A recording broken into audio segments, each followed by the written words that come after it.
Today I'm chatting with speaker and author Byron Katie, who teaches a method of self-inquiry known as the work.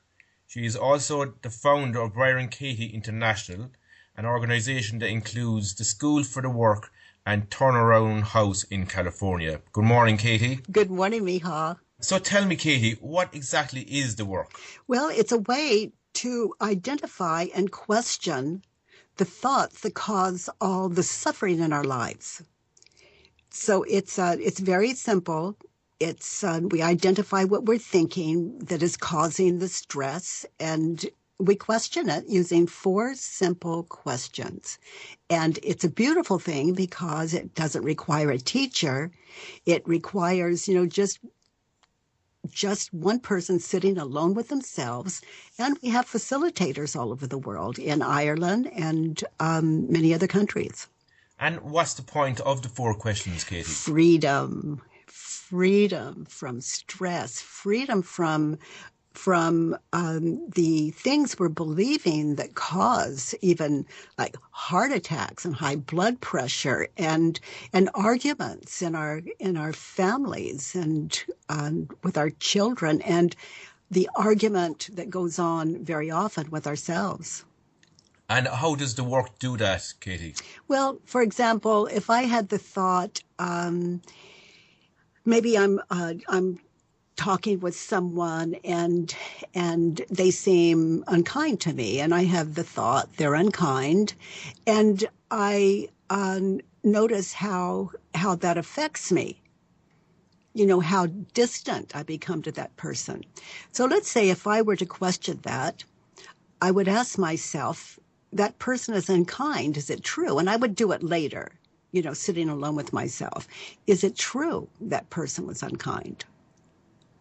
And then I would ask myself, just to get still and notice how it felt when I believed that thought and what happened to our relationship the moment I believed that thought. And then I would invite myself just to notice that situation again in my mind's eye. As I said in this question, who would I be without that thought? What would I be without that thought? And then as I sit in that conversation with that person, I'm able to hear what they were saying. Even though I was unable to hear it then, maybe, I can hear it clearly now because I'm not so threatened right now or separate right now. And then I turned the thought around. They were unkind. Turned around. They were kind. So now I begin to, in my mind's eye, just stay in that situation with the person the way that I was at the time, and just notice, just listen very generously. Listen to that conversation again. What did they say that was kind? Now, maybe they said there was something wrong with me. That doesn't sound kind, but when I contemplate that, it's like, where am I unkind? Where is it that I was being unkind in the moment? So if I can find that, let's say it's true I was, if I can find that, then I'm grateful to that person because they're pointing something out to me I was totally blind to. Now, that sounds a little complicated to some of your listeners, and the firsthand experience is what's valuable, and people can always find that on YouTube or thework.com, where the work is, all the instructions are there and they're free, or they can find one of the certified facilitators in the area. I know, Katie, you talk about turnarounds in the work as well, but is there a reason why people can't go straight to the turnaround? Well, I don't go straight to the turnarounds because my ego would grab it and eventually really hurt me with it. Like, he's unkind, turned around, I'm unkind. Oh, I'm a terrible person. Yeah, I already know that about myself. Yeah, I'm unkind and I'm worthless. And, it can happen like that without the 4 questions. It's this is a very gentle process. It's a kind process, and it is a way to wake ourselves up to reality, not just another way to hurt us. But if I'm in that situation, when I turn it around, when I turn around, he's unkind to me, and I turned around, I'm unkind to me, then and I began to just notice, where was I unkind to me in that situation? Well, I didn't listen to him. I was judging him. I was judging him of being unkind. I stopped even hearing really what he said, even though I heard it. I wasn't taking it in. I wasn't being generous in my listening. So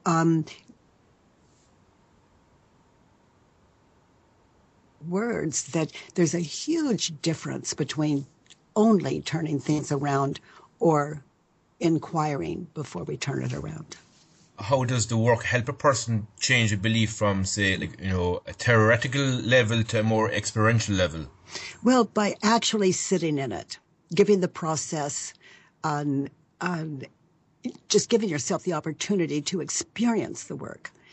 And it's a very radical process for people who are really interested in the end of suffering, the end of war within themselves. We have so much trouble shutting our minds up. That's what that's what medication is very much about, and very often about. And the work really has the ability to show us clearly the cause of our suffering. And what is the cause of our suffering? We're believing our thoughts. We're believing our stressful thoughts, the thoughts that would oppose reality, the thoughts that would oppose the way things really are.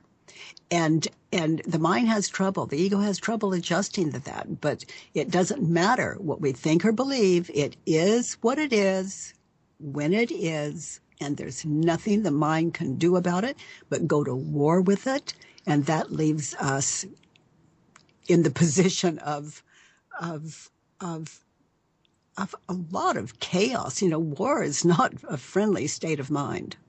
It's not a friendly state. How much do you think our story affects the relationships we have in our lives? Well, completely. Completely. We are, everyone is who we believe them to be. They can never be more or less. Our children, our partners, our husbands, wives, our next door neighbors.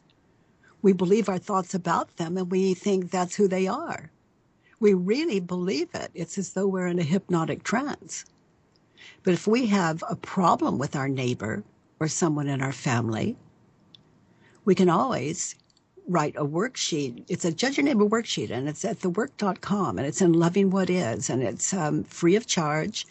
And we can put our thoughts down, fill in that worksheet with our thoughts about our neighbor, and then get very still, sit down, and begin to question what we're believing about our neighbor. And that changes the way we see our neighbor authentically. There's no trick here. We begin to see our neighbor differently, and we see them in a whole new light. And the neighbor that we had trouble even saying hello to, that turns it around, and we become good neighbors when we appreciate the neighbor next door. And that's the power that we have within us. We all have the power within us to change the world. And by that I mean the world as we understand it to be, the world as each of us believe it to be. The world is not, there's war all over the world. And I just deal with the one in my head, that world. And I have found a much kinder world. And I hear that from hundreds and hundreds of thousands of people across this planet, and in different languages and conditions of life conditions, and it works for everyone if their mind is open to it.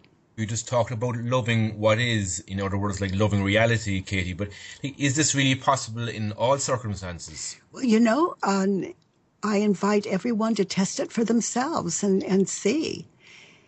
And for me, I'm still testing it, and so far, so good. And I've been doing that for almost 30 years now, and I haven't found an exception, Mícheál.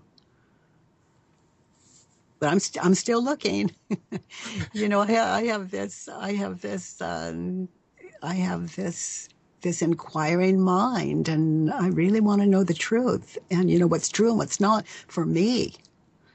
And every time I question any negative thing I believe about someone else, it changes my perspective, whether it's true or not. What I'm believing about them, it changes my perspective to sit in this process radically. It changes all my relationships. And I still, I still really can never know if people, how people see me. But the important thing is, how do I see people? In regards to your own experience when you were in a halfway house, how did your relationships change as a result of that experience? Well, it went from a fearful world to the extreme opposite. And for the other participants at that in that residential environment, they saw a person they were afraid of, fearful of, and then they discovered a person that they really, really cared about. And so my personality just it did a turnaround. It was a radical shift. And how did that come about? Well, I was lying on the floor, and I was sleeping. That's where I slept nights, because I was my self-esteem was so low I didn't believe I even deserved a bed to sleep in. I was so full of self-loathing. And as I lay sleeping on that floor, the next morning, as I lay sleeping, a cockroach crawled over my foot, and I opened my eyes, and it was the experience of no identity. It was very odd. The important thing,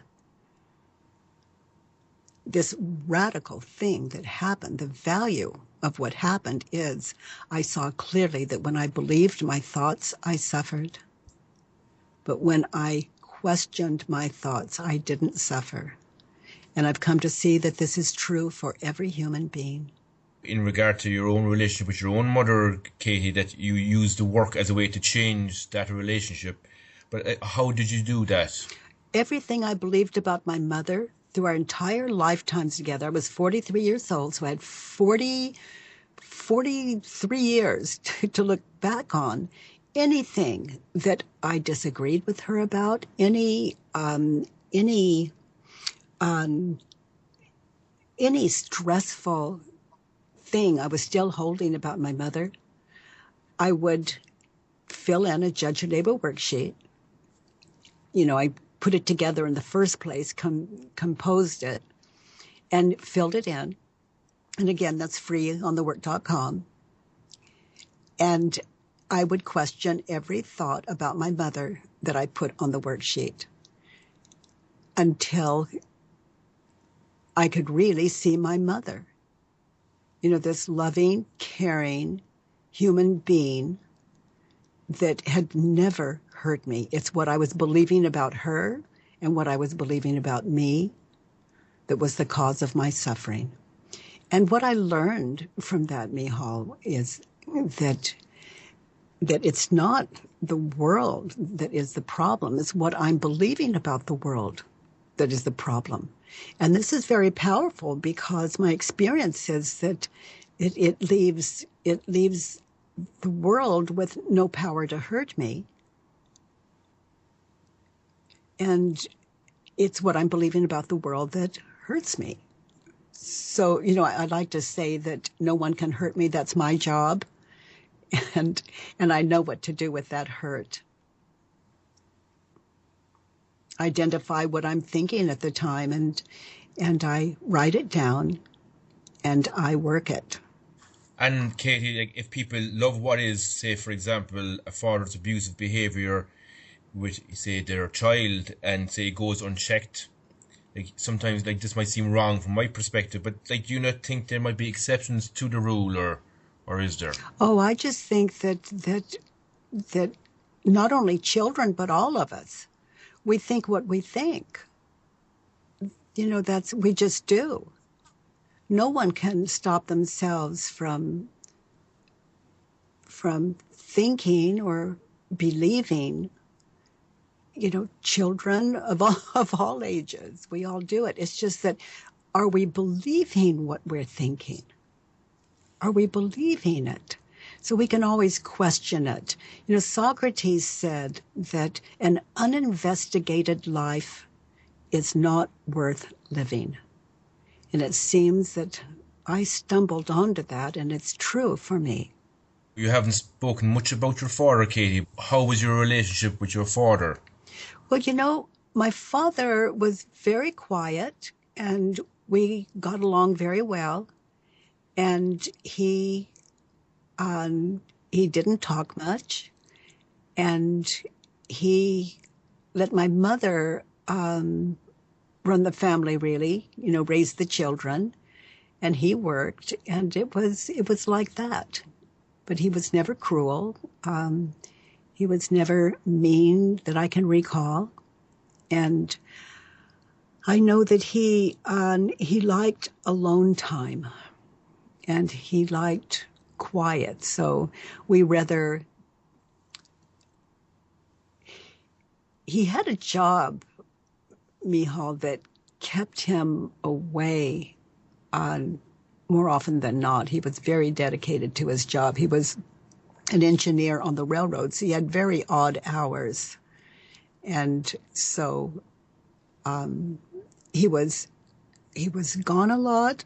And when he was home, these odd hours, he would be, maybe if he got in at 2 a.m. in the morning or 6 a.m. in the morning, he would sleep that day. So these odd hours, running trains back and forth. So no wonder he wanted quiet. He worked very, very hard. And I know that you mentioned there through the work that like everything the other person does to make me angry is my problem. But like, do you think that other person may have some responsibility for their behaviour as well, Katie?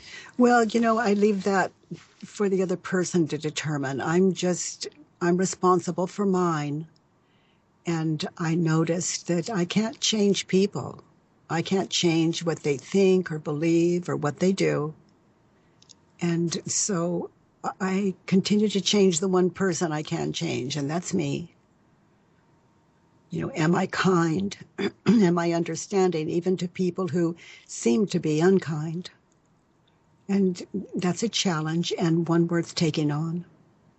And like, I know you say that thoughts are not our enemies and they are our friends, but like, why should we see thoughts as friends when thoughts can cause us stress? Well, thoughts are the only guidance we've got. So if we don't love our thoughts, how can we love what we see? Because what we believe, what we're thinking about something determines how we see it. And for example, say if a person had a thought that my partner doesn't love me and they really upset me, like how could they turn around that for themselves? Well, my partner doesn't love me, and I'm thinking of my husband right now. My partner doesn't love me. Is it true? And I contemplate that. Can I absolutely know that it's true? He doesn't love me. And I contemplate that. And I see him. I'm walking out the door for this interview, and he says, "Stop a minute," and he gives me a kiss. And I say, "Bye, honey. I'll see you later." He loves me. Can I absolutely know that it's true? And I contemplate that as I witness that image of us saying goodbye this morning. And how do I react when I believe the thought, he doesn't, what was it? He doesn't care about me? He doesn't love me? So he doesn't love me. How do I react when I believe the thought? And then I notice.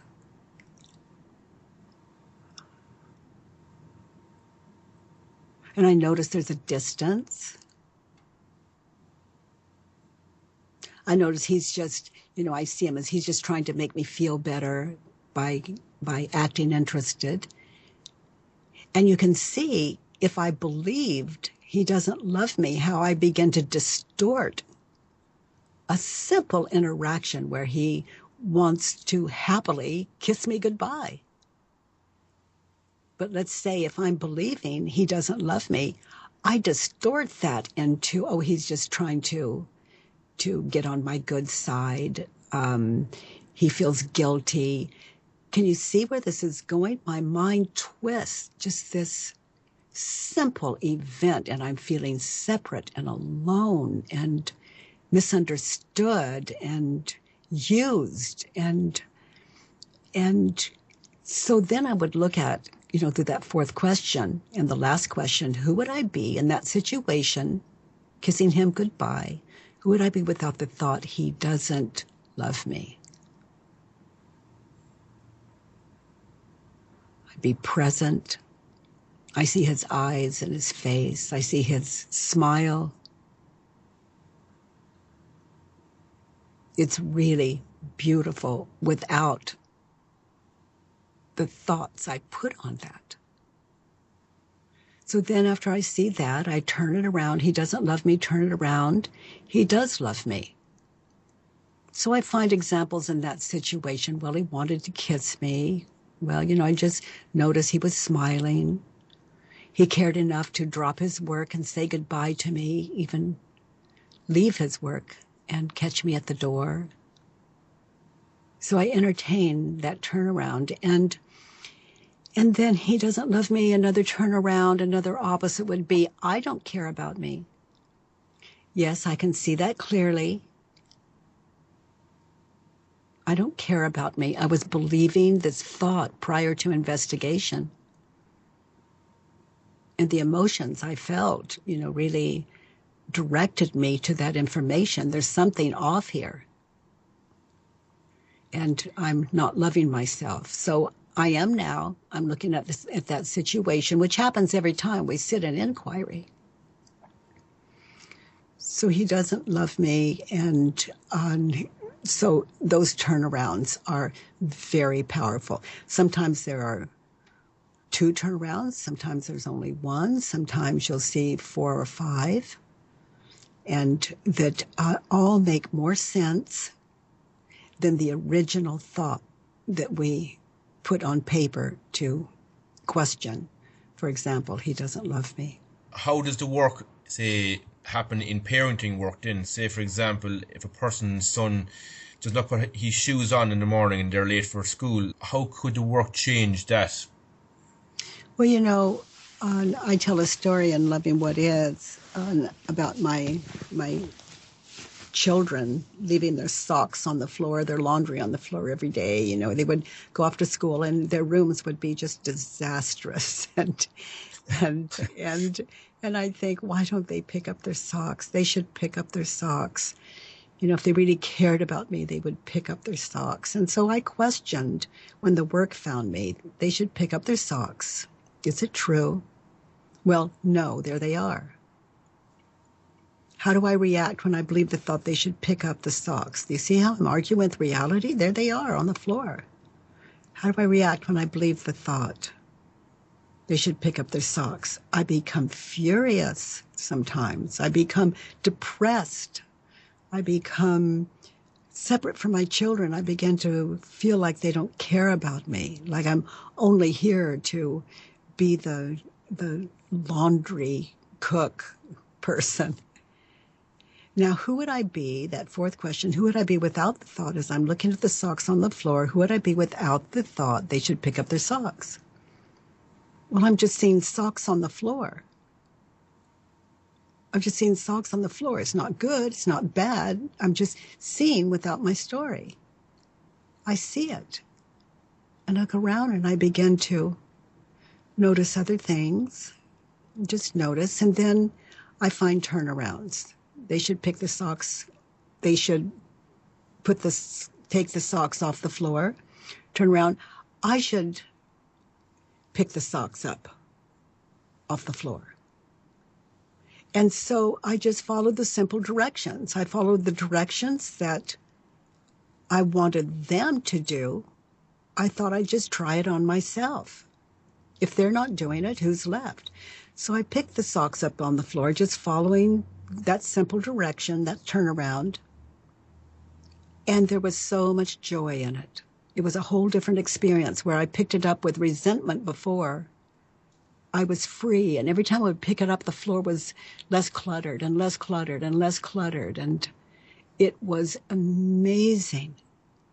So, it was as though they kept leaving them on the floor so I could discover something really important. And that is that I am the one that can make me happy. That's my job to make me happy. It's not their job. And I saw how I'd been using them to feel better. And I was discovering that I had that power within myself. And then another turnaround, they should pick up their socks. They should not pick up their socks. Okay, so the evidence was there, right in front of my face. That's the way of it. That's reality in the moment. It doesn't mean it's not going to change. But that's how it is right here, right now. So I entered the war with reality. So it's like that. It's really, self-inquiry it's very powerful. It can bring us peace where no one else in the world can. We have the power to bring ourselves peace. And Katie, how do you think we could use the work as a way to overcome, say, injustice and poverty in the world? Well, I want to, by ending our own poverty and finding justice within ourselves and the way we treat the world and other people and situations in our life. That's huge. That's one less person to cause chaos. It's not a little thing. When we're feeling angry or upset, just, we have no idea how many people we affect. And when we're at peace and we're helpful and we're in service and we're kind, we're leading kind lives, the amount of people we affect it's no small thing. And there are two ways to live our lives. And one is in reality, out of our true nature. And the other is to notice when we're not and to identify what we're believing in the moment and write it down. And then when we have time, just create that space where we can be still and get our lives in order again from the inside out. So I suppose the best way to understand the work is with a demonstration, Katie.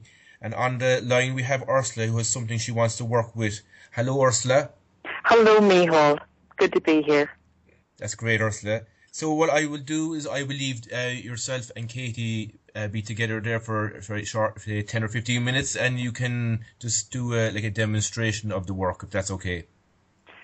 Thank you. Hello, Katie. Hello, Ursula. Good to hear your voice. Good to be here, Katie. And this is a situation that recurs, and it's quite likely to occur tomorrow evening as well. And I really want to get it cleaned up. Okay, so let's take a look at it together. So the situation is that it's a couple of weeks ago, a Friday evening, and I've just driven 3.5 hours to look after my mother, who's had a stroke. She had a stroke a few years ago, and so the stressful moment is at 7 o'clock. I open the living room door and I say hello to my mother. She's sitting over by the window. She's talking to the carer, and she doesn't look up or respond. So will I go ahead and read my worksheet? And she's talking to who? A carer, someone who can... The caregiver. Caretaker. Yeah, caregiver. Uh-huh. Yeah. Okay, yeah. Good. Okay, so statement number 1. And for those of you listening to this, there are 6 statements on the Judge Your Neighbor worksheet. And Ursula has filled those in. So we'll look at the first one. And that just really describes a situation. So, Ursula, what did you write? I'm hurt by my mother because she doesn't care about me. Okay. And Ursula, your mother doesn't care about you. Is it true? In that situation, as you walk at the door, you say hello to her, and she doesn't acknowledge it. Is that it? Yeah. Okay, she doesn't care about you. Is it true? Can you absolutely know that it's true? She doesn't care about you. Yes. Can you absolutely know that it's true? She doesn't care about you. Notice how you react. How do you react? What happens when you believe that thought? I feel wounded, hurt, and stunned. I very quickly move to resentment, and I see images from my journey. I see me driving. I see me stopping to get petrol. I see the cost of the petrol, €85. So I really resent my mother. Yes. So as you experience that, look at your mother with the caretaker. You're standing at the door. So look at her without the thought that your mother doesn't care, that she doesn't care about you.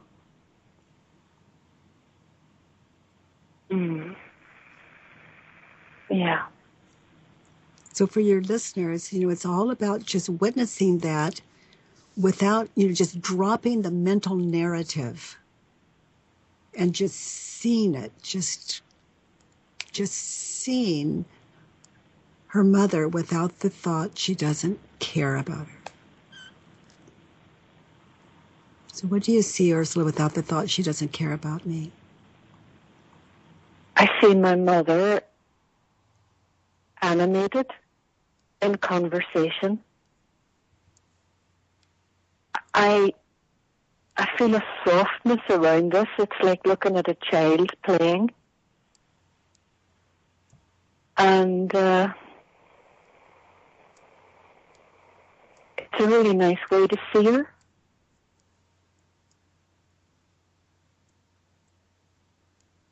Yeah, I feel very warm. It's a nice way to see her. Yes. Can you find a turnaround? Yeah, I find a turnaround to myself. I don't care about me. Yes, so in that moment, where is it you were not caring about you? Well, I have this big wounded feeling, and I very quickly moved to blaming her, and I've lost connection with myself. I can't connect with that feeling. Yeah. Can you find another turnaround? I don't care about her. Yes, so what do you notice about that? Well, that's more true. I want a woman who's had a stroke to stop what she's doing and stand up and salute me. I have arrived. Yeah.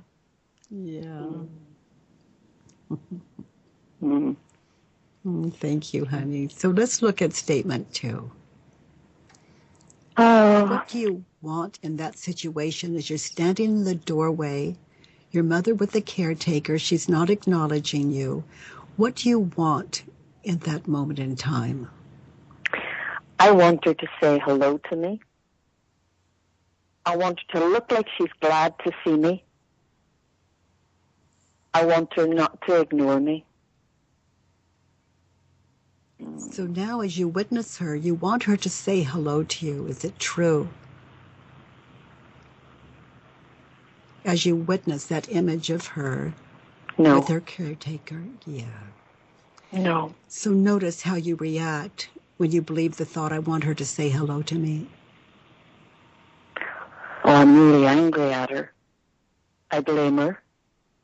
I become very demanding. It's like I'm stamping my foot, and I I puff up. I get very puffed up, very self-important. All frustrated. And then I don't know what to do. I'm powerless. Yeah, I'm like a little tin pot general. I'm all puff. And nothing's happening. So, Ursula, look at your mom. Who would you be without that thought, I want her to say hello to me? That's my mother. And I really feel I'm saying hello to her exactly as she is without pulling out of her. It feels really authentic. Unusual. Authentic. Yeah. So turn it around. I want me to say hello to me. So tell me about that. Wow. Well, it's like a very old, long abandoned part of me that's just showing up. And I really want it to go away. You know, I want my mother to fix things so I don't have to look at this part of me. So here it is. So it's an opportunity just to take a breath and say hello. Here you are. Yeah, it's like coming back home to yourself, saying hello to you. Yeah. 3.5 hour drive to get back to me. Yeah. So can you find another turnaround, another opposite? I want her to say hello to me. I want me to say hello to her. Well, that's like really welcome the authentic way she's showing up. She is so comfortable here, she's not even going to acknowledge me. Yeah. And to welcome that, it's what's here. And when I say hello to her in that way, I feel something opening. Like there's something here for me. Yeah. Yeah, like just to say hello to her the way she is, and she responds or not, and that's Mom. Yeah.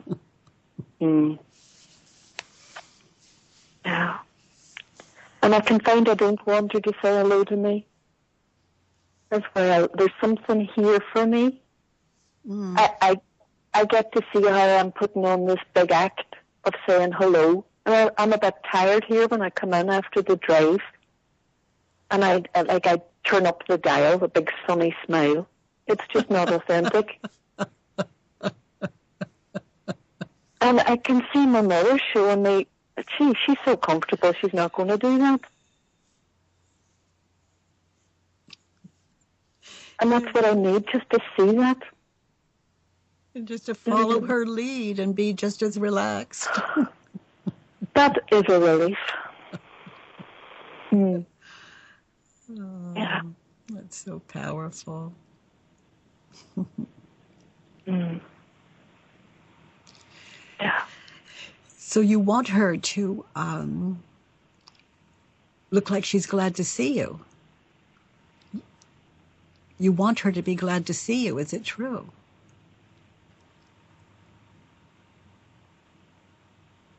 No. And how do you react when you believe the thought? Oh, apoplectic, angry, fired up, demanding, needy. Go into a whole spiral. Completely leave myself. I see myself from the caregiver's perspective. I feel embarrassed. Yeah, I'm lost again. I'm all over the place, and I've left myself. I've left. You know, it's so. This work never ceases to amaze me. How it exposes our silly, wonderful, innocent selves, and how we can just say hello and spin out in our heads, and no one would ever know it because we, you know, even though you feel puffed up, you know, it's the way you described it. It's not necessarily seen from the outside, and we think, oh, what a cool, calm, collected daughter. But this, it's just such an incredible experience to sit in this inquiry and watch the ego be exposed. And in that, it shifts our entire experience, and it really helps with our next visit to our mothers. Yeah. And I'm getting a glimpse of that. Yeah. And other people that don't say hello to us, when we want them to do that on command, on our whim, our own whims. So you want her to look glad to see you, turn it around. I want me to look glad to see her. Yeah, authentically. What does that mean to you? I want me to look glad to see her. Well, just realizing that whether she means it or not, this is for me. It feels like an enormous charade suddenly, that she's really having to do this so emphatically that I get it. Mm. So I feel very glad that she's ignoring me. Just to find that. Yeah. Yeah. And then I notice I can come back from myself. It's not about her. Yeah. This brings me back to myself. So very glad to see my mother, to see her do this for me. And it points me back to me. Yes. I feel enormous love just realizing that. Yeah. So turn it around to yourself. I want me to be glad to see me. Yeah. So what does that mean to you in that situation as you look at it now? Well, there's a little small me that's somehow snagged on getting my mother's appreciation. And just to see that, not try and cover it up, but just gather it up. And I don't really have the space in that moment. I can see that it's there, but it's something that I can take away later and really sit with. Yeah. Here's a part of myself that I've been blind to, and now I'm awake. Yeah. Yeah. And I'm only in the door, and I can feel that I've got what I've come for this weekend. Yeah. Yeah. Yeah. Worth the 85-euro petrol. Gives us our life back. Yeah. Yeah. So I don't want her to look glad to see me. What does that mean to you? Well, it could be false. I'd actually miss the point of this. It would be feeding something in me that seems to be insatiable, this big puffy thing that just wants everybody to stand up and salute it. Yeah. So I don't want that. It's not me. Yeah. And it's not giving me anything. It's pointing me the wrong way, away from myself and away from her. Yes. So let's move to statement 3. Statement 3 is about direction. Those of you listening, it's about advice. And so when we're filling it out, we look at the situation, and as Ursula has done, my mother should or my mother shouldn't. So we're going to give her advice that would give us what we wanted in that situation. So what advice would you offer your mother in that situation, Ursula? She should notice how bad she feels when she ignores me. She should see how her behaviour hurts me. And she should see it. It takes very little to get the weekend off to a good start.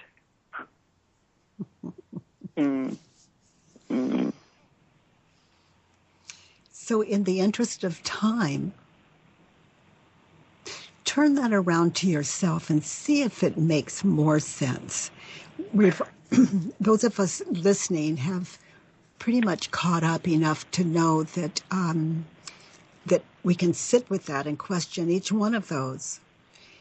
But in the interest of time, turn it around to yourself and see if that advice works better that way. I should notice how bad I feel when I ignore me. Yeah. I go into a tailspin. And also I feel bad when I ignore my mother as she is. I miss this. Yeah. I just miss this opportunity. Yeah. Yeah. I should, and I should see. We can say hello, because that's our heart's desire, and at the same time expect nothing in return. It's about us greeting this amazing woman that we're so in touch with through this work and remain in touch with.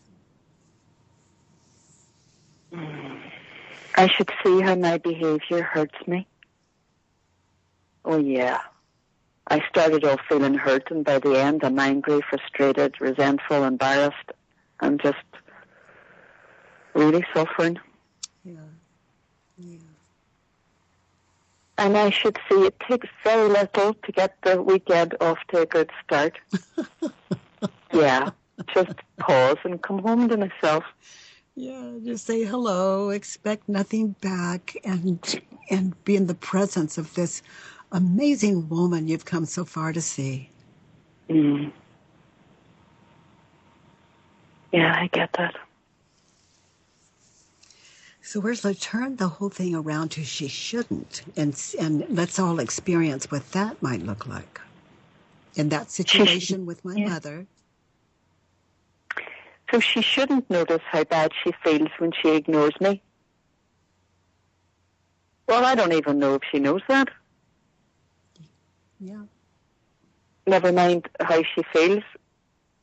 She could be just talking about something really interesting. With her caretaker. With her caretaker, and that's quite likely. Yeah. So she should not notice how badly she feels when she ignores me. Because we really don't even know if she's ignoring you or not.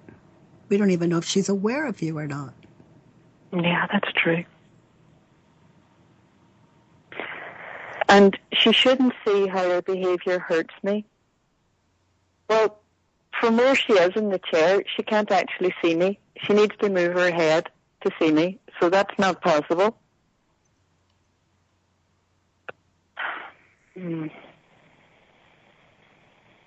And there may be no behaviour here at all anyway. So that's not mightn't be possible either. She's just talking with her caretaker. Yeah, this is all going on in my head. Yeah. And also, they trust us for such unconditional love after what they've given all their lives that they think we know them by now.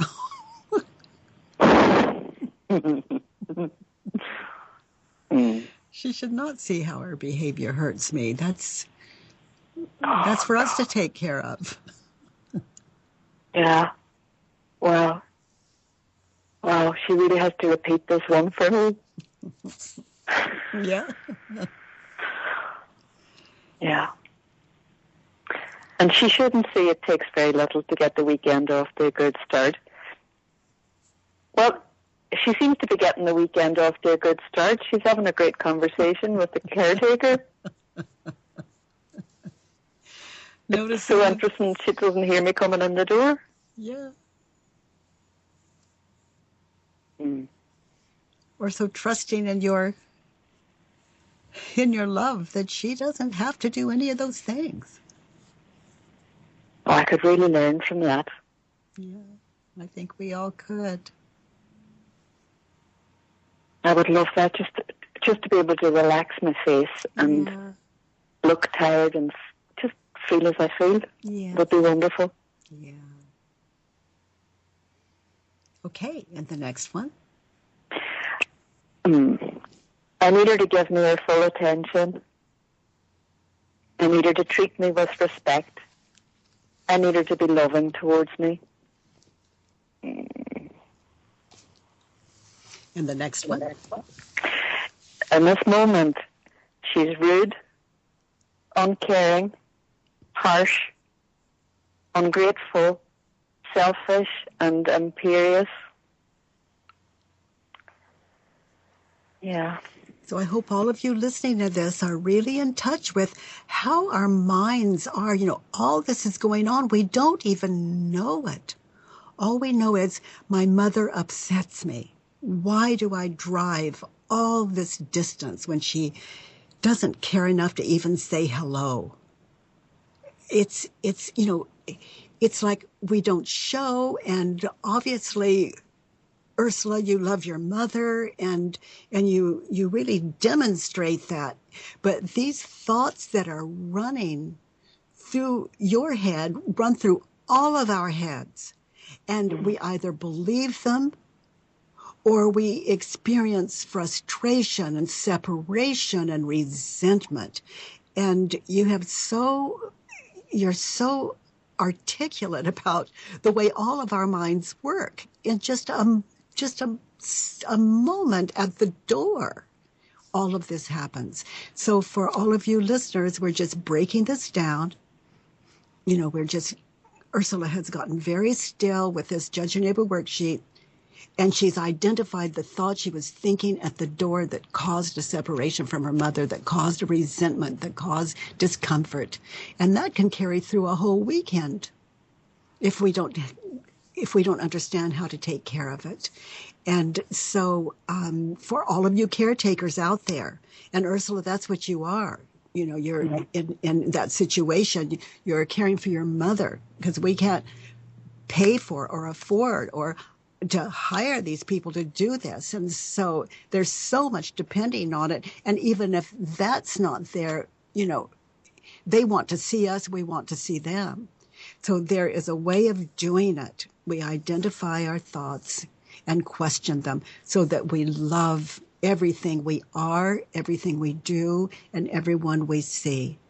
And Ursula, would you continue this interview with Mícheál? And as I have to hang up now, and I can't tell you how touched I am being with you, Ursula, and that you are a certified facilitator and you're available to people in Ireland and all over the world for that matter. Ursula is listed at thework.com when you go to certified facilitators, and you can find her contact number. And Mícheál and Ursula, thank you so much for allowing me to be a part of this wonderful process. And is that good with you, Ursula? That's great with me, Katie, and thank you very much. Oh, thank you. Thank you very much, Katie. Oh, thank you. You're welcome, Mícheál. Bye-bye. Bye-bye. Bye-bye. Bye. Thank you.